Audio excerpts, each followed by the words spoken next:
Hello, Namaskar, and welcome to the CAA Show. CAA, as all of you know, is Conversations and Analysis, and my name is Juggi Bhasin. So on Kargil Divas, I was very pleasantly surprised when the government came out in complete defense of the Agnipath scheme. I had imagined that after the reverses in these general elections, that the government would either withdraw the scheme or they would make some modifications in the scheme or they would not pursue it with the same kind of zeal which they had shown earlier. But I was proven completely wrong. No less than the Prime Minister defended the scheme. He laid out a roadmap for the future of the Agniveers, and he faced the opposition onslaught completely and defended the scheme, to the hilt. And therefore, it begs the question that if the government can support the Agnipath scheme, why cannot it also support the farm laws, or rather bring back the farm laws which had been withdrawn? I have said that in many earlier podcasts. They had been withdrawn unnecessarily under undue pressure. They had cracked under the pressure. They should not have done that. Those farm laws are extremely beneficial. They are extremely critically important for the country. Why can't they be brought back? Because, and why do I say that? The risks which are involved in implementing the Agnipath scheme and the risks which are involved in implementing the farm laws, they are practically the same. And they will affect the BJP, especially in the short term, maybe adversely or negatively. But in the long term, they will be of benefit not only to the BJP, to the government, but to the entire country. And therefore, with the same zeal that the government has defended the Agnipath scheme, I think the roadmap is clear. They should probably go and defend the farm laws, bring those farm laws back. And no matter what kind of adversity or agitation which is launched, they should fully implement the farm laws. Now, I will explain this entire issue to you. What is the opposition strategy out here? What exactly the government could be thinking, whether in terms of the Agnipath schemes, maybe even the farm laws. Let's see. And I will explain and I will lay out the entire roadmap in front of you. But before I do that, I'm going to appeal to all the viewers that please subscribe to my channel. You can see that red button on your screen. Press that red button and become a subscriber. Subscription is of course completely free. You don't have to pay a paisa. And also, when you watch my podcast, please do like my podcast. I keep giving the example that all social media podcasters, people like me, we are like kids who get an ice cream when somebody likes the podcast. So really, as I say, give me that joy, like my podcast, become subscribers also. Great. Now, let's come to the pertinent issue of the day. See, there is a fundamental difference between the approach of the BJP and that, especially that of the Congress, when it comes to all these very sensitive and very important national issues. I think the BJP must have figured it out, but let me spell it out for our viewers out here.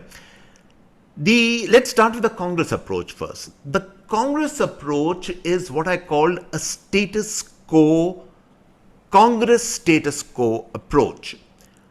Whatever policy anyone does, or whatever policy anyone ushers in, or whatever new initiatives which the government might come up with, if they don't fit into the Congress status quo, the ecosystem, then the Congress will reject it. And what is the Congress ecosystem? The Congress ecosystem is that whatever was done, whatever has been handed down, that is from Nehru to Indira Gandhi, to Rajiv Gandhi, Sonia Gandhi, all the Congress, all the Congress luminaries of the past, if any scheme, any idea, any policy doesn't fit into that, then they will reject it. So the BJP, I think they know it very well that if it doesn't fit into that, they will reject it. And that's why they have rejected the Agnipath scheme, because the composition, the entire, the structure of the armed forces used to be very different during the Congress times. The BJP, on the other hand, and I'm going to remind viewers of the BJP of pre 2014 at the time of the general elections. The BJP at that time was a party which was hungry for a different kind of an India. It was a party of change. It was a party of ideas. It was a party of governance. That is what they had promised us, and to a large extent, they have fulfilled those promises. I will not say that they haven't. They have, but somewhere along the way, there is this confusion in the BJP where I think on certain attacks or the onslaught from the opposition, especially from the Congress, they withdraw. They have this tendency to withdraw, which they did during the farm laws agitation, if you remember. In fact, there was that famous apology which the Prime Minister made on national television regarding the farm laws, completely unnecessary. That was not needed at all. So the BJP has to go back to its core of what it had promised all of us. It has to relive that promise, and as part of that promise, the Agnipath scheme, the farm laws, is the new way of thinking. It's the new way of ushering in governance in India. Is the new way of looking at defense and agriculture. And I will explain some salient points of these schemes to tell our viewers that these schemes are not only necessary, but they are absolutely compulsion for new India. So the quicker the BJP understands of this vital difference between both parties, because the Congress will oppose you. And at times it appears from the outside to people like us that the Congress is opposing without any logic, but that's not the case. They have a certain logic of their own. They are, as I said, a hand me handouts party. They love giving handouts. They love this old 70s style, where kind of governance, where the aspiration of the common man is to get a government job, is to get a pension in life, where there are people who are sitting on the top who are giving them handouts, who are bringing in these ideas and schemes. They want the whole country to aspire to getting government jobs, and we all know there are only a limited number of government jobs in any economy. Forget about our economy, but even in the US economy, there are only a certain number of, which is one of the most advanced economies. So that's the Congress culture. They will never change. They carry that status quo. And Rahul Gandhi might have the appearance of this young man on the go, middle-aged young man on the go. But the fact is, he also is very much a status quoist, like his mother, like the prime ministers, like his father and his grandmother and all the Congress luminaries of the past. He's a complete status quoist. And therefore, if the BJP has to make a difference, if it has to be a party of change and a party of governance, then it has to tread the lonely path, as I keep saying, of its ideas, of its policies. They did that when they rejected, or rather when they scrapped Article 370 under so much of pressure. They did that. They showed the courage to do that. Now they have shown once again exemplary courage in going in for the Agnipath scheme. A roadmap was laid out by the Prime Minister, what the Agniveers can do for the country. And now I think the time has come when they have to show the same courage, because the farm laws are very, very critical to India's health, to India's economy, and especially to Indian agriculture. So that's, please keep in mind the big difference between these two parties. Now, as I said, the Congress will try and keep the public fixated, and I'm using this word deliberately, fixated on the jobs issue. And again, this is something very critical. It's not so much jobs in the private sector that the Congress is talking about. They're always somehow alluding to or talking to government jobs. They're talking to things like pension, longevity of jobs, that once you get into a job, then you have it for life, then it secures your family's future. As I said, this is all 70s style political and financial management. It has no place in today's day and age, but this is what they propagate. And even today, there are millions and millions of people who buy their kind of logic. And that is why you will find it's shocking, but even youngsters today, even today, they are vying for these pensionable government jobs. They might be very well educated, but they are prepared to go for any kind of job if it's a government job, even though it is much below their qualifications. So that is a problem area, and the Congress knows this, and they exploit this issue, and therefore they keep focusing on these public sector government jobs, pensionable jobs. So this is what they do. Now, let's ask ourselves the question that why do we need Agnipath? Very quickly, I'm not going to grow, this is not a program so much about Agnipath, but it's a larger program about what the BJP should be doing.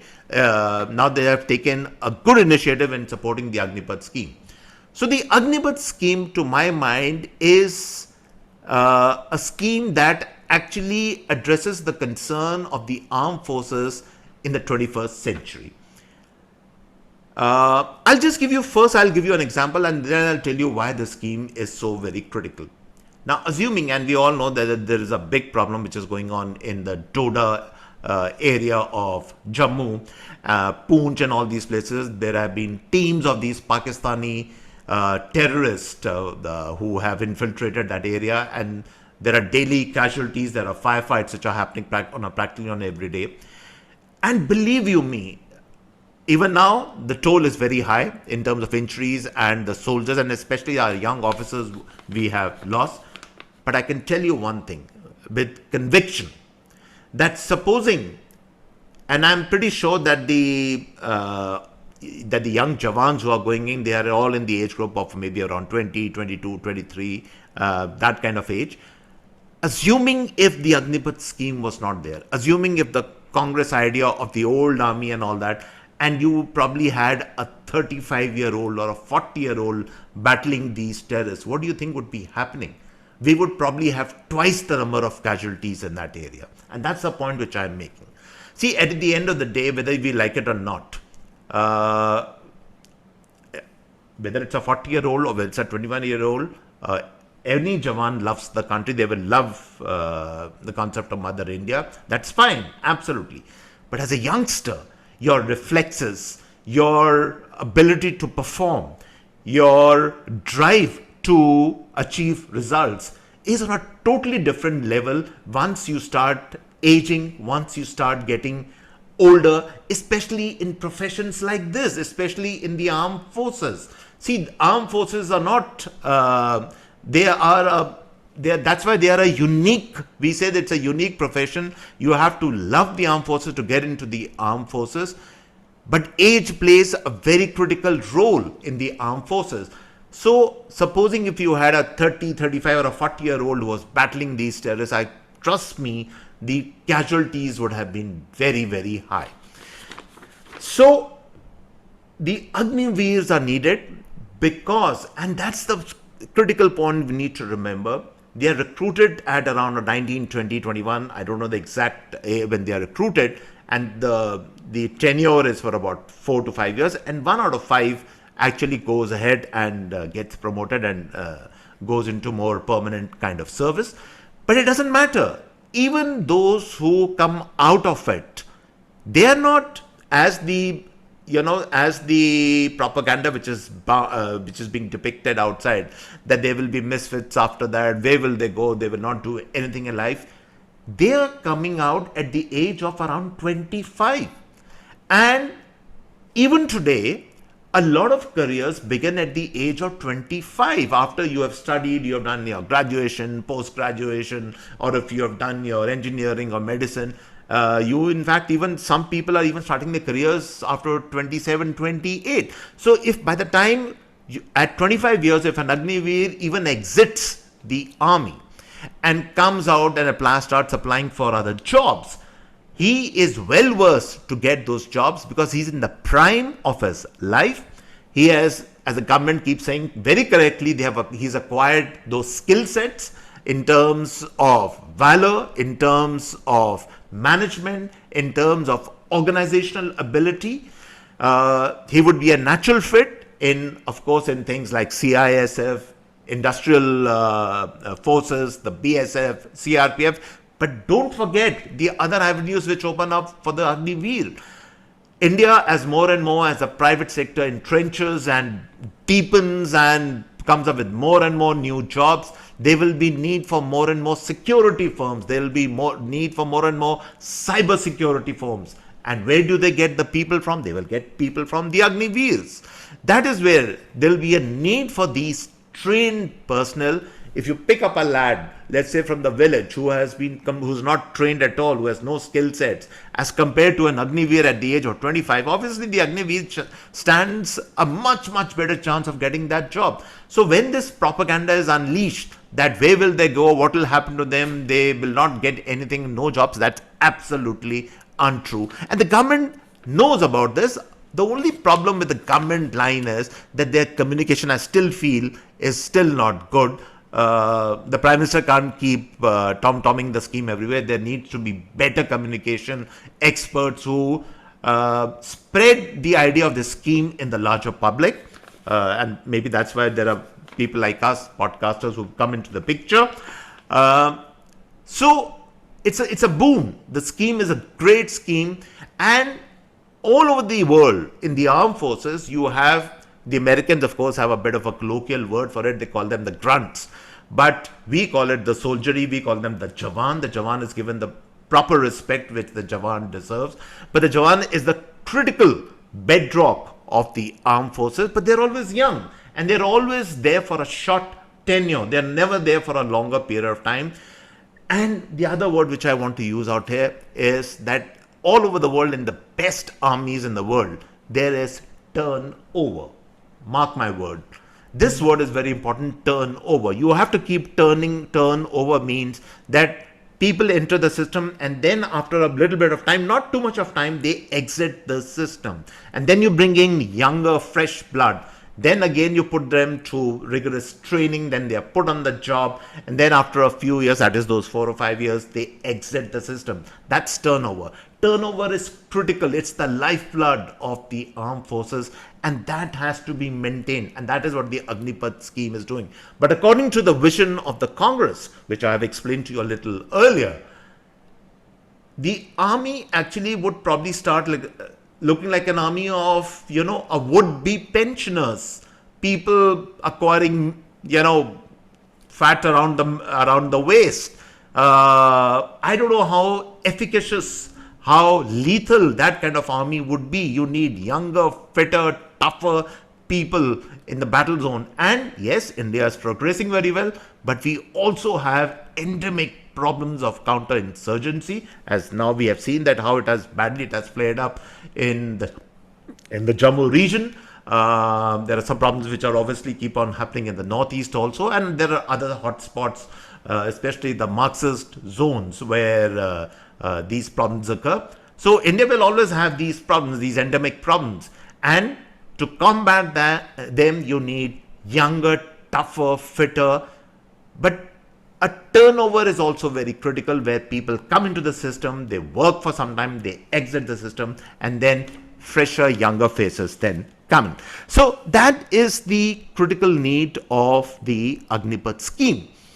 In the similar manner, the farm laws are also very, very important. If you remember the debates from early on when the farm laws issue was going on, when the agitation was going on, practically every sensible expert had said that the farm laws are what India really needs. And even those voices which are against the farm laws at some point earlier, they had of course changed their stance because of political compulsions, but they had argued that the economic necessity of the farm laws was absolutely critical. So I don't want to get into great details about that, but very quickly 2 or 3 points of the farm laws, why they need to come back. In a very strange way, in a very ironic way, the farm laws actually, if they come back, will do the same thing as what the Agnipath scheme is doing. And what is that? The idea of the Agnipath scheme was to break this, what I call within quotes, this pensionable mentality which was drifting into the armed forces. The same pensionable mentality will be broken by the farm laws. And you would be wondering, what pension am I talking about? And I'll explain that to you. Most of these farmers who are protesting, especially from Punjab, are A lot of them are certainly very rich farmers, but most of them I would be calling affluent farmers. And this legal guarantee of MSP is nothing else but a kind of a pensionable idea that you have to give us MSP come what way, the heavens may fall, the country can afford it and all, the treasury can go bankrupt, we don't care, but we need our pensionable MSP, as I call it, into our accounts. That is what the whole idea of this legal MSP is all about. And they want to start that agitation again, by the way. It has not ended. And therefore, the government, I think, did a grievous mistake by withdrawing the farm laws. In fact, that apology on television by the Prime Minister was absolutely not needed. And yes, let me also say that in the short term, there will be a political cost to both the Agnipath scheme and to the farm laws if they are introduced. There will be constituencies who have been raised on the idea that you get into the armed forces, for instance, to ultimately get a pension in life. Now, there are constituencies which say that if you are a farmer, then you are entitled to some kind of a pension, which is a legal pension, which is legal MSP, is nothing but a kind of a pensionable an idea. And therefore, these people will certainly vote against the BJP, but in the short term. But in the long term, this is going to benefit the country. The same people, once they realize the benefits, and don't forget also that the farm laws break the middleman nexus. And let's not get into too many technicalities, but the fact of the matter is that any economic activity where there are middlemen involved, and that activity is always a problem area, prices go up, the producer doesn't really get what he wants completely. There are so many problems involved with the middleman nexus, but the only thing that the withdrawal of the farm laws actually has done is that the middleman lobby has won, the affluent farmer has won, and that's why it's so easy for them, because they have the money, that they can launch these agitations after every 3, 4, 5 months. They're constantly doing that, as we can see, because they have the money. Where is this money coming from? And therefore, the government has created this problem, and only the government can solve this problem. And you bite the bullet, you bring back the farm laws, be prepared to face the onslaught, the agitation. But then in the last agitation, you showed that the same intransigent elements could be dealt with. You could deal with them again, and therefore the need of the hour is to bring back the farm laws. So the question really comes towards the end is, does the government have the political will to bring the farm laws back? Can they bring them back? Well, if they have shown they have the political will to write out the criticism of the Agnipath scheme, and that also is affecting a large constituency, and there's a possibility because of this, they might actually lose the elections, the state assembly elections in Haryana, which are not very, very far away. It's a possibility. But they're prepared to take that risk. Now, if you can take that risk for that, and you can take the risk for the farm laws also, because at the end of the day, please remember, the BJP, we all welcome the BJP to come in 2014 because it promised to be a party of change, a party of different ideas, a party of dynamism, a party of governance. And that is what we are asking from that party today, that as you have defended the Agnipath scheme, now bring back the farm laws and remain true to what you had promised to the people then in 2014. And so on this note, I come to the end of this particular podcast. I hope you really enjoyed this particular podcast. And as I keep saying, you like my podcast, subscribe to it, press on the red button. My podcast ideas, as you can see, they're always different, they're always interesting. And so on that note, it's goodbye and cheers from me till next time.